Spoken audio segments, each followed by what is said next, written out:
Daulat data yang tidak benar ini bisa dilihat dengan sederhana.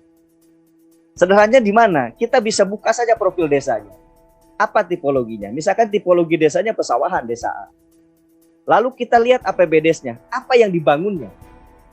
Kalau di tipologi desanya pesawahan, tetapi yang dibangunnya jalan protokol, yang dibangunnya gedung-gedung, yang dibangunnya apa gitu kan, berarti kan ini ada persoalan dengan data. Sehingga impian, harapan yang dicita-citakan oleh berbagai kementerian tentang desa, baik penyaluran anggaran segala macam, ini tidak akan bisa sampai pada tujuannya. Hal inilah yang kemudian berdampak terhadap adanya asumsi bahwa percuma desa diberikan dana desa, percuma uang miliaran digelontorkan ke desa, tetapi dampak daripada uang itu kan tidak serta-merta mewujudkan cita-cita negara, yaitu mewujudkan keadilan sosial, mewujudkan kemakmuran di desa. Nah, persoalannya ada di data itu.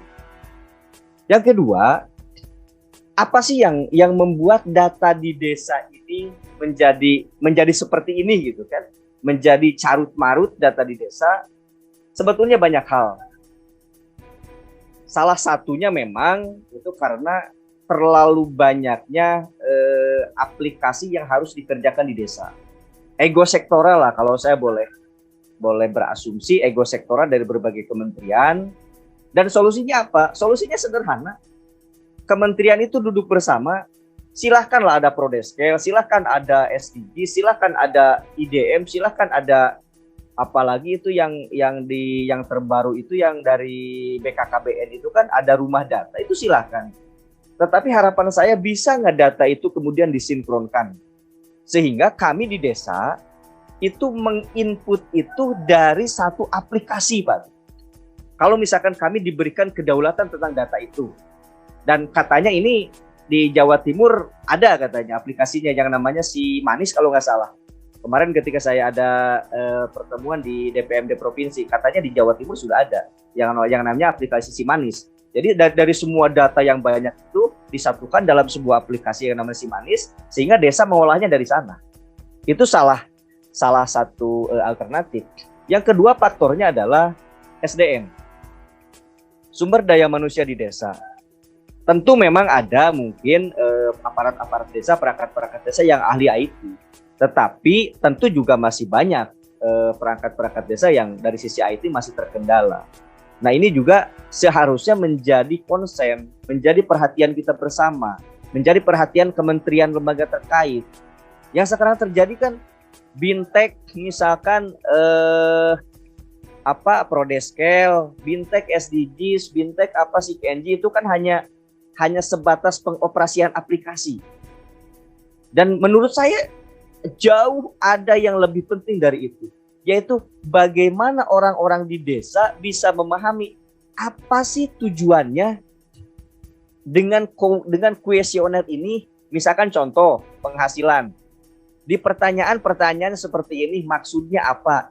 Ini yang harus diberikan pemahaman kepada desa. Jangan ada bahasa ya yang penting ini sudah dibuat oleh tim ahli. Kamu itu tinggal nanya saja ke masyarakat, apa yang dijawab oleh masyarakat kamu tulis. Padahal saya jawab, masyarakat itu kembali bertanya, Pak D. Misalkan contoh gini, ada pertanyaan, berapa penghasilan Bapak 1 bulan? Masyarakat kan tanya, Pak, saya harus jawab apa? Saya tidak pernah punya penghasilan. Kalau kita hanya menulis itu, berarti kan kita tinggal centang saja yang tidak mendapat penghasilan. Padahal logika masyarakat itu penghasilan itu kan gaji, Pak. Kalau petani, kalau buruh serabutan, kalau pedagang dia kan tidak, anggapan masyarakat tidak punya gaji, berarti tidak punya penghasilan. Tetapi kalau itu dijelaskan kepada pemerintah desa bahwa yang dimaksud penghasilan ini seperti ini untuk mengukur indikatornya ini, sehingga kita bisa counter. Yang tadi tidak bisa menjawab, mengaku tidak punya penghasilan, kita bisa tanya, Bapak makan berapa kali sehari? 3 kali. Berarti kan berapa orang? 4 orang. Kalau 3 kali 4 berarti minimal kan sehari itu kan 3 kilo atau 2,5 kilo beras. Kalau harga beras 10.000 kan sudah 25.000 untuk beras saja. Bapak ngerokok berapa bungkus sehari? 1 bungkus. Ya 15.000 itu kan sudah menjadi pengeluaran. Dan tidak mungkin kan orang di desa itu setiap hari ngutang. Berarti kan ada pemasukan. Kalau desa dijelaskan dengan serinci itu saya yakin proses penginputan data di desa itu akan semakin baik itu. Kemudian yang terakhir ini karena sudah mau sampai 6:30. Yang terakhir, daulat data di desa itu dipengaruhi juga oleh kebijakan anggaran. Ini mau tidak mau harus kita sampaikan, Pak. Kita main di Prodeskel tidak dilibatkan anggaran. Walaupun dalam struktur APBDes ada, boleh gitu kan di sana. Tetapi ruang fiskalnya kan terbatas. Dana desa itu kan hanya boleh untuk SDGs. Sementara dari alokasi dana desa itu kan untuk operasional, honor, siltap segala macam juga kan tidak mencukupi. Kecuali desa-desa yang tentu PADS-nya besar. Sehingga menurut saya ini juga harus menjadi bahan diskusi kita bersama dari 3 faktor itu. Yang pertama, dari apakah aplikasi itu bisa disinkronkan satu sama lain. Yang kedua, bagaimana SDM di desa itu bisa terus dididik, dilatih agar betul-betul bisa mengetahui tujuan serta proses pengumpulan datanya. Yang ketiga, ruang fiskalnya. Ruang fiskalnya seperti apa? Yang paling terakhir, Pak Adil, saya mau kasih gambaran solusi yang menurut saya memang alternatif terbaik. Misalkan sekarang Capil, lagi-lagi Capil. Kenapa yang seolah-olah saya serang itu Capil? Karena memang dasarnya dari sana, dasarnya dari kependudukan. Capil sekarang itu kan desa tidak diberikan akses data untuk Capil. Solusinya sederhana. Capil itu kan memiliki operator di kecamatan. Dia dihonor, dibiayai oleh Disduk Capil, oleh negara artinya. Statusnya honorer. Kenapa Capil tidak bekerja sama langsung dengan desa? Di desa ada kasih pemerintahan yang tugasnya mengurus, mengolah tentang data kependudukan. Kenapa kasih pemerintahan itu tidak diberikan tugas secara khusus oleh Disduk Capil untuk menjadi operator kependudukan di desa? Kalau soal regulasi, saya ada pembanding. Pembandingnya dengan Kemensos.